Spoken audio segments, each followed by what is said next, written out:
Hey everybody, welcome to another exciting episode of Coco and Daltsies, our landmark 51st episode because we forgot to announce when it was our 50th episode. I'm not Dalts. And I'm not Coco. So why is 50 a big deal? I mean, 51 is a big deal. 51 is one more than 50, so it should be a bigger deal than 50. You're saying that because you're 52. Right.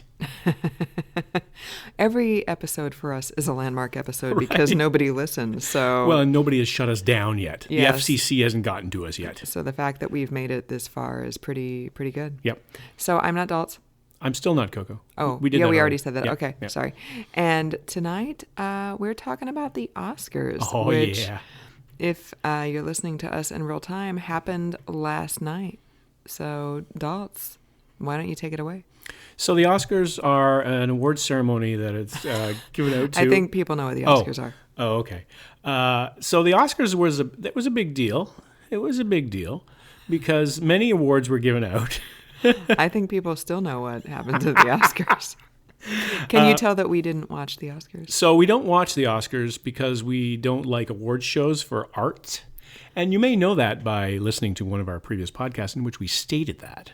Well, and also the Oscars are too long and too packed with stuff that makes no sense. And when we actually went to go see 1917 last night, and when we got home, it was about 9:45 Yeah. Eastern time or so. And I checked Twitter to see who the winners were, and it said something about Oscars are saying they're going to wrap up by 11, and then at 11:30 they finally got over. So, And this is without a host. this is what happens every freaking year. It's just too long. It's boring. It's not interesting. So, Unlike our love. exactly. So Best Picture last night was Parasite, the South Korean film. So it was the first picture to win Best Picture that was not filmed in English. Oh, interesting. And What about the artist? Did that win Best Picture? So I mean, I'm I know just- there was no talking until the very end when the guy said something in French. you might want to check that, but that's what I've Okay. been reading all day long. Okay. And I'm regurgitating all the facts from all these places. So we had not seen most of the Best Picture nominees. We've seen 4 of the 9. We saw and 4 of the 9. We wanted to go see Parasite, but it was only here for a week over the holidays. I think it was here for 2 days, and people complained because they couldn't understand it. Yeah, which was very busy. But I'm very excited because now that it's won Best Picture, it's probably going to come back to our theater. So I also wanted to go see Joker, but it didn't happen. I think we should actually get credit because we saw The Irishman, so I think we should get credit for seeing 2 films of the Best Pictures. And I love Chris Rock's line at the Oscars. He was one of the non-hosts. He and Steve Martin didn't host the opening. And Chris Rock said he loved season 1 of The Irishman. that's a good line. That's a very good line. That's a very good line. Yes. Spoiler alert, I have watched no clips from last night whatsoever, so I've seen no speeches. I Neither didn't have I. get to see Eminem perform Lose Yourself 18 years after he should have performed it at the award ceremony Which because that means- was when he was actually nominated and won. We also did not see the flabbergasted faces of many of the people, including Billie Eilish, who was apparently 9 months old when the movie came out. Which, Jesus Christ. Right. So the Best Pictures, we saw 1917, we saw Marriage Story, we saw Once Upon a Time and Debacle Land, and we also saw The Irishman. And from what I saw last night, we went to see 1917 on the edge of its thinking that it might be the Best Picture, so maybe we should go see a war movie in the theater. Because Daltz doesn't like war movies. Right, because I don't like to see... I'm not entertained by death. I don't know what it is about that, but just, And another War is Hell movie made by a bunch of white guys. We've seen it all before. Right, and in a British war movie, too, so there's, they know a lot about war over there. We just saw And- Dunkirk a couple years ago, Right. so now we're Like just how in a different it different... was Yeah. how different it was going to be. The helmets look different. But it was... But I have to say, 1917, I don't want to turn this into a 1917 review podcast. However, we want to claim this on our taxes, so I want to talk about it a little bit, is that it was stunning. It was unbelievable. I went into it, as you mentioned, Coco, not a big war movie guy, and I was thinking, okay, maybe if I sit here beside her for 2 hours, I'll get home and she'll make me cookies or something like that. Like maybe there's a trade here that we can make. Is that a euphemism? Yes. And so I went in there thinking, okay, this will be fine. We went into theater. It wasn't very crowded. We got in the new luxury seats at the back row. To be fair, there were like 9 movies playing in that theater, and I said, I will see these 3, and that is the one you picked. So you could have chosen Knives Out or Little Women instead. Or Jumanji. Or Doolittle. Neither one of those is one of the ones I said I would see. Can we do a tangent here and say, what is Robert Downey Jr. doing with the whole Doolittle thing? You got enough money, RDJ. Like, why are you doing a movie with animatronic animals, like CGI animals? Wasn't Eddie Murphy? Didn't he do Doolittle too? I think he might have. Yeah. So like why in the 90s. You gotta? Like not all that long ago. I remember reading something that said that RDJ's been trying to do Doolittle for years and years, and now he's finally got the money and the clout to be able to do it. But I'm like, this is what you waste that on? Right. Like, you all can't... those years as Iron Man, and this is what you pay off with? Right, like you can't do some kind of art house biography. That's of exactly some, what I was thinking. Like 12th century Serbian knight or something. Well, usually like you when have to do Dr. Dolittle. An actor has a great deal of success like that, and he signs a deal with the studio, and he says, okay, but I'm going to do these cheesy X movies, whether it's superhero or buddy cop movies or whatever it happens to be. I'm going to do those on the condition that you let me make my own film. And his own film is usually like, I don't know, something very esoteric and nobody can understand it. Like a 12th century Serbian knight. Right. And yet he goes and makes Doolittle instead. So we're disappointed in you, RDJ. So 1917, very good. So let's look at the 4 movies that we've seen and see which one of those would have been our Oscar winner. I would have picked 1917. Would you really? Of those, yeah. Because if you've listened to the podcast, you know that we did not like Once Upon a Time in Hollywood. Although we did not. The best thing about that movie was Brad Pitt's performance, and he did win supporting actor. So because he took his shirt off, that's why he won. I mean, he should have been winning every year for the past 30 years, if that were the case. He should have won from Thelma and Louise at the very first moment when he took his shirt off. Yeah, so I will agree with giving Brad Pitt the Oscar for that. I like Brad Pitt. I thought he was very good in that, but otherwise the movie was crap. The movie was crap. So let's get that off our list. Not happening. Yeah. 1917 you liked. Yeah. The Irishman, I don't think either one of us really liked that. I don't think either one of us liked it. No, it was fine. It was fine. I liked it more than Once Upon a Time in Hollywood, but... Yeah, me too. It wasn't... But it was twice as long, so it had twice as much opportunity for you to like it. Yeah, so I wasn't thrilled with it. And then... Marriage Story gets my vote out of our 4. Okay. So this would be, I guess, the Coco and Daltsies. Oh, we haven't done that. Right. So these would be the Coco and Daltsies. Okay. And Marriage Story to me, because I could relate to it, obviously, because being a product of divorce. No, that's not right. But anyway, I thought Adam Driver and Scarlett Johansson, as we would say if she was a hockey player, those 2 performances were fantastic. Laura Dern won the Oscar for Best Supporting Actress in that role, and she knocked it out of the park as the cheesy celebrity lawyer. I thought she must have had intimate knowledge of that role because she knocked it out really well. Well, I think her split from Ben Harper was not fun, super amicable. So gotcha. Yeah, so just like you probably could have channeled Ray Liotta if you would have been in that role, like she probably could. Right. Draw on experience for, she's method acting, to the wall for that one. So what does it say about the fact that 2 of the 4 movies that we saw that were Best Pictures were on Netflix? So that's true. We didn't get out to the theater. Is this like, do you think we're the exception or do you think we're the rule? Like, how many people got to the theater to see Parasite? Well, I don't know. I mean, I would like to think theater is still alive and well, but so moving on to the Best Leading Actor. What have we seen? We have seen Once Upon a Time in Hollywood, which is Leonardo DiCaprio, and then Adam Driver with Marriage Story. To be fair, Jonathan Pryce for The Two Popes, that is on my Netflix. That's in my watch list. It doesn't count. Daltz does not want to watch that. So I'm not much into the period pieces. No, that's from like 5 years ago. That's a period piece. Unless it's today. So I didn't know it was a period piece. Yeah, so I'll watch that at some point when Daltz is otherwise engaged. Yeah. So Joaquin Phoenix won that one in a runaway, going away from the crowd. Pretty much he and Brad Pitt were shoo-ins. Yeah, I think all four of the main nominations or main winners were locked down, right? Like they were pretty much a done deal. They've pretty much won everything this whole award season, which.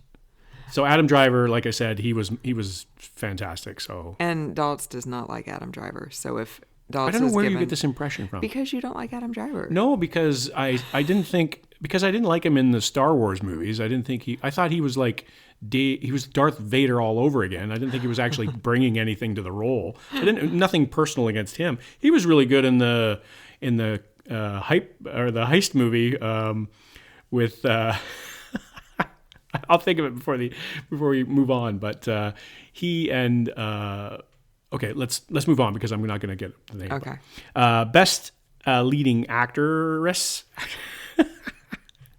Who was Renee Zellweger, who the people I know who have seen the Judy Garland biopic have not enjoyed her performance, so I don't know. Really? Yeah, what's up with that? I like Scarlett Johansson in Marriage Story. That's the only one that we've seen, actually, of those 5 flicks. So we can't really talk about that. So we can't really talk about that. But we saw the Best Supporting Actor and Actress performances, and we are down with that. So yes, so Brad Pitt, like we said, and then Al Pacino and Joe Pesci, 2 of the nominees, were also in The Irishman, which we saw. They were fine, but I don't know. I think I've moved on from those guys. Just like you don't like Adam Driver, you also don't like Joe Pesci, but you did enjoy the Joe Pesci performance in The Irishman. So. I really like Joe Pesci in that. Joe Pesci annoyed me. He like burned bridges with the whole Lethal Weapon thing. I'm not gonna do that. I'm not. Which, did you know they're coming back with another Lethal Weapon movie? Oh, good. That's what we need. Is this like the Fast and the Furious? Is like one of those things that's just going to keep going and going, and it's going to water the original idea down so terribly that everybody's going to be insulted. If they thought they were too old for this ish back in the 80s and early 90s, now the 80s were literally 40 years ago now. So how are they not too old for this ish now? Well, Hollywood, that's all you got to say, Hollywood. Where if it's not a franchise, they want no part of it. So. Yeah, it's so sad. So, and then we mentioned Laura Dern as well, winning the Best Supporting Actress role, and we didn't see any of the other ones other than that. So, to be fair, we do try to see stuff, but the problem is that not necessarily a lot of stuff comes to our area, and then we have good intentions, people. Even on Netflix and Amazon, like some of the best picture nominees from last year are still not free on Netflix and Amazon. Which I don't understand. I thought they were supposed to be faster coming to these services. Right, like Call Me By Your Name, I still want to see that. That's still not free. The Favorite. Timothée Chalamet, who wore like a mechanic's suit, like a shiny nylon mechanic's suit by Prada to the Oscars last night, which people were saying is disrespectful, and I'm like, what? Why? Why is it disrespectful? So wait a minute. Where is the bar here on disrespectful at the Oscars? I mean, and what you're wearing. What's more disrespectful, not nominating people of color, right, or like this kid like being like, yeah, I'm not feeling a tux, so I'm gonna wear like a people should be able to wear whatever they want to wear. Like, just step off. That's brutal. Okay, so the movie that I was thinking about earlier that Adam Driver was good in, the heist movie, was Logan Lucky. Oh, okay. It was farcical.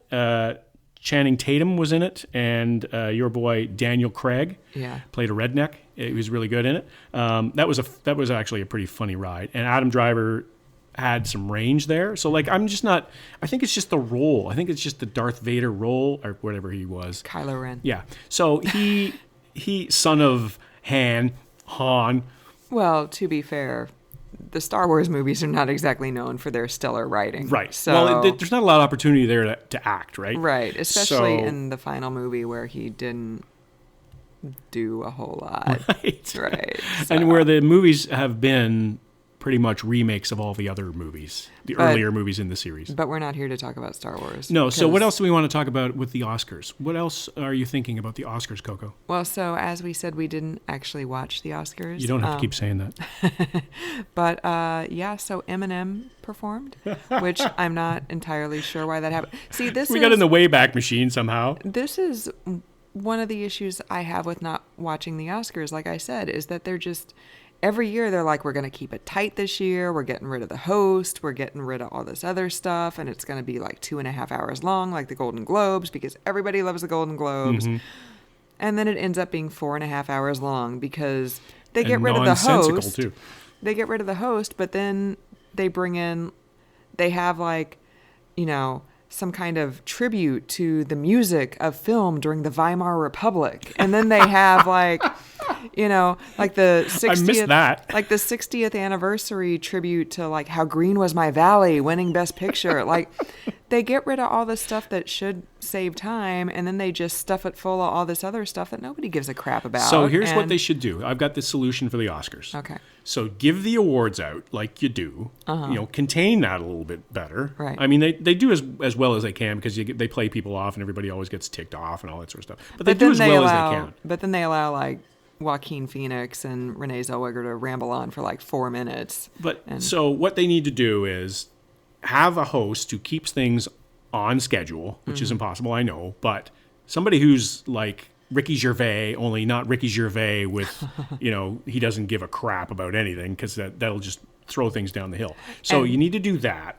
You need to give your awards away. You need to have the 5 nominees for Best Song played. Yeah. And you need to have the tribute to people who died. Right. That's it. That's it. And None of this other superfluous stuff. And that- Superfluous stuff. And that's the thing too. Like I understand that this is like the one night that the people who do the sound mixing are gonna get recognized, but nobody cares about that.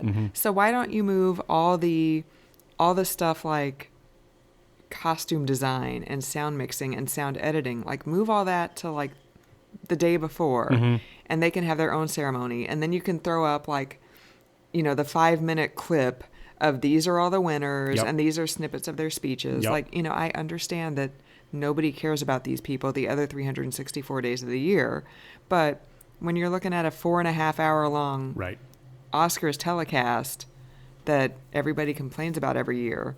And you know what? Get rid of the freaking red carpet too. The red carpet is like so BS. No, but people Like- love that. That's all that really people would pay attention to now, right? No, people don't watch the show; they watch the Right. red carpet. Well, you know, I don't even. Here's the thing I care about. Like, I'm going to go on Twitter. I'm going to see who won the major categories because, yeah, I don't care about sound mixing. Mm-hmm. And then I'm going to see the pictures of the dresses, and that's all I care about. You know, that's going to take me 20 minutes, Right. Maybe 30 if I really want to seek out some esoteric type thing. Well, and that's So- what I did in my casual drive-by of the event. Is that I just went on Twitter Mm-hmm. and or Facebook and just kept track of who was winning along there. Like I didn't want to tune into the show. I had Right. other things that I wanted to do, Right. and then I can also multitask. It's like, oh yeah, Brad Pitt won. Oh yeah, it looks like he said something funny.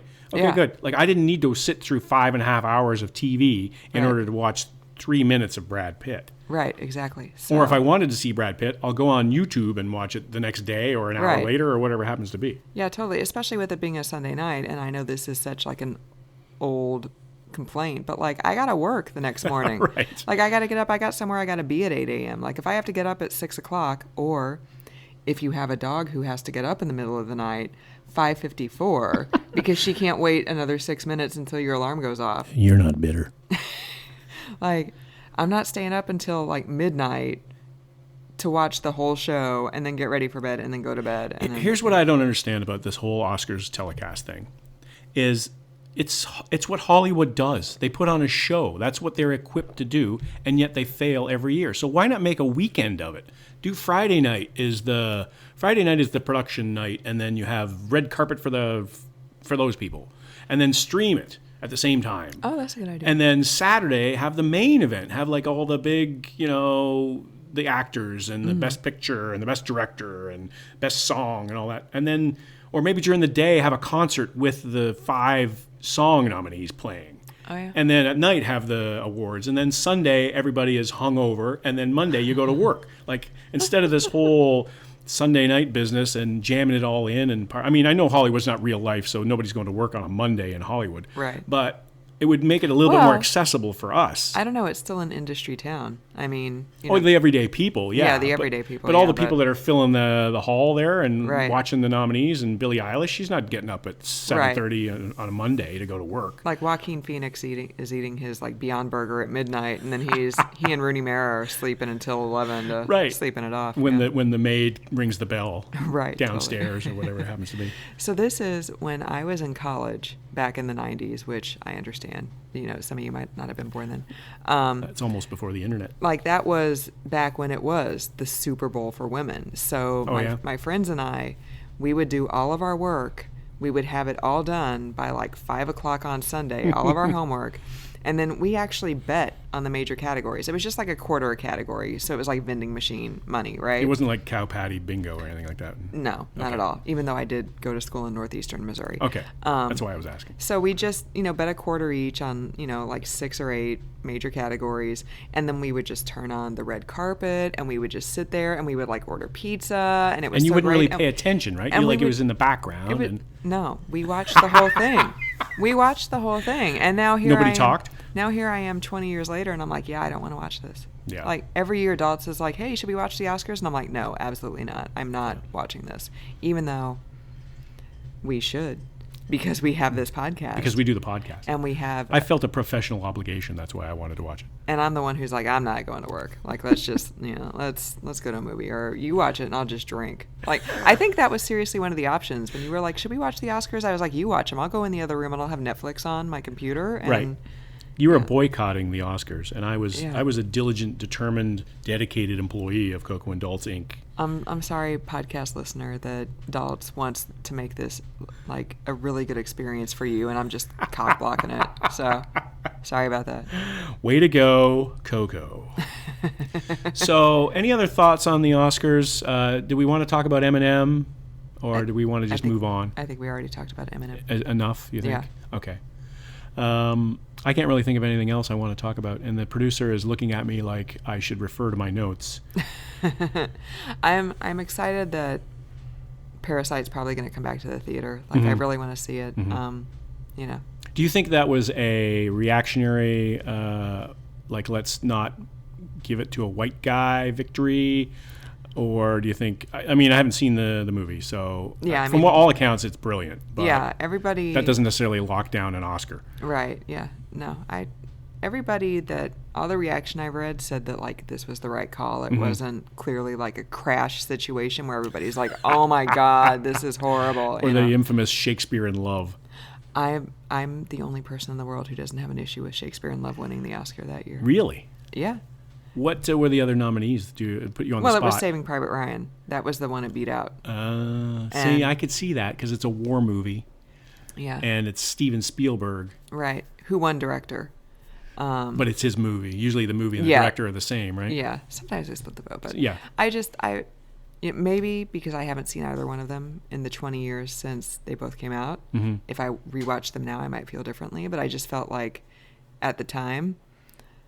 the Shakespeare in Love script was like, it was so clever and witty, and it did a really good job of bringing in all these elements of actual Shakespeare plays. And Saving Private Ryan was just kind of like a very straightforward war movie. Now, the first 30 minutes is Saving Private Ryan, where they're actually on the beach and you're in the battle. Like, that was amazing. Yeah.